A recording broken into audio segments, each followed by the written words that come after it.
Tokyo. To get to Tokyo is a 2 hours bullet train ride to Tokyo Station, and it's a very far. Tokyo is actually very far from Osaka. Now we are heading to Osaka to take our Shinkansen, which is the fastest train in Japan. But if you go by local trains, it is 7 hours. That's a legit long time. We have finally arrived to the Shinkansen. The train is damn long. We are about to see Mount Fuji, and I got my 70 to 300 lens so that I can zoom onto Mount Fuji. Now I'm inside Shinkansen, ready to go, ready to see Mount Fuji. I'm very excited right now. It's like this Shinkansen is very fast. Fun fact, Shinkansen is on a magnet, that's why it is fast. This Shinkansen is not the Nozomi. This is the Nozomi. It's not the fastest, but it is still very fast. Look at it. Mount Fuji, Mount Fuji, Mount Fuji. Wow, this is such an amazing view from the train. It's damn huge. I'm so impressed with Mount Fuji. So now we are at Tokyo. Tokyo and Osaka is very different. Tokyo, it is very hot. It's actually 18 degrees Celsius. Osaka, it is very cold. Not 1 degree Celsius around there. We are at Sensoji Shrine, just walking around it.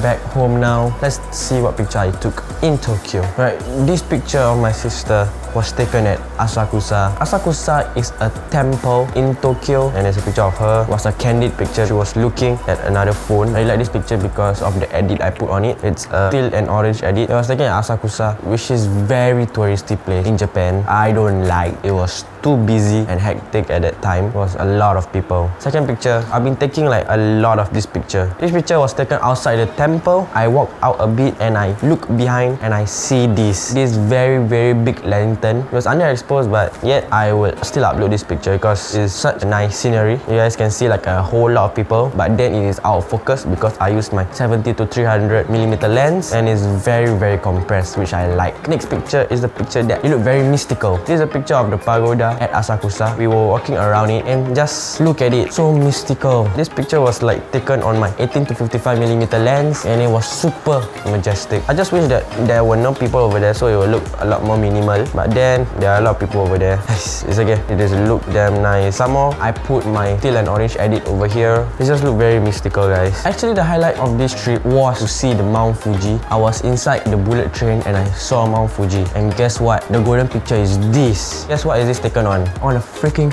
phone. This is my phone over here and I just took with my phone. Can't believe. I like how the composition is just perfect. You guys can see like that is dead crop, but yeah, because this bullet train was so fast and my shutter speed was kinda slow at the time. It was just like strolling around there and the thing just went by and I don't know what is this thing. I think this is a bridge. It brings focus to the subject, which is Mount Fuji. And also Mount Fuji was damn big. I never see a mountain in my life before because I've been living in Singapore. There are only like Bukit Timah Hill, that's all. It was a very nice view to see. This is like legit my highlight of the trip. It was very nice. This is the telephoto picture of the Mount Fuji. I got to take the picture of the peak of Mount Fuji. That's it. I can just like Photoshop a person inside, like a person raising up a Singapore flag, and the face will be my face. Just a zoom in picture of it. You can see the details of the mountain. The bad thing is that it is very faded because at that time the bullet train glass was very dirty on the outside, not on this. It looks so faded like this. I tried to dehaze this picture, but it didn't work. I tried to bring up the contrast, also it didn't work. That is it for this video, guys. Thank you for watching and I'll see you guys on the next video. Ciao.